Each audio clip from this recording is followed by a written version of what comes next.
নমস্কার সকলকে। ট্রাস্ট চ্যানেলের পক্ষ থেকে আপনাদের সকলকে জানাই স্বাগত। আশা করছি সকলে ভালো আছেন এবং সুস্থ আছেন। প্রতিবারের মতো আমরা আজকেও আবার একটি পাঠ নিয়ে চলে এসেছি। আজকের বিষয় হলো জীবনে কোনোদিনও কৃষ্ণনাম করা হলো না। কথায় যার মন নেই, কেবল মৃত্যুর সময় একখানি গীতা মরার বুকের ওপর রেখে বলো হরি হরি বল করলে কি লাভ হয়?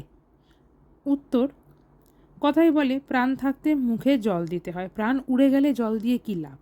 প্রাণ চলে গেলে শ্মশানে নিয়ে মরার মুখে আর জল নয়, আগুন দিতে হয়, ভালো করে পুড়িয়ে ফেলতে হয়। ঠিক সেরকমই জীবন থাকতেই হরিভজন করতে হয়। সেই সৌভাগ্য যদি না থাকে, তবে ভগবানের মুখ নিঃসৃত বাণী লিপিবদ্ধ হয়েছে যে গীতা শাস্ত্রে, সেই গীতার স্পর্শন ও দর্শন করে মৃত্যুবরণও করলে কিছুটা মঙ্গল হয়।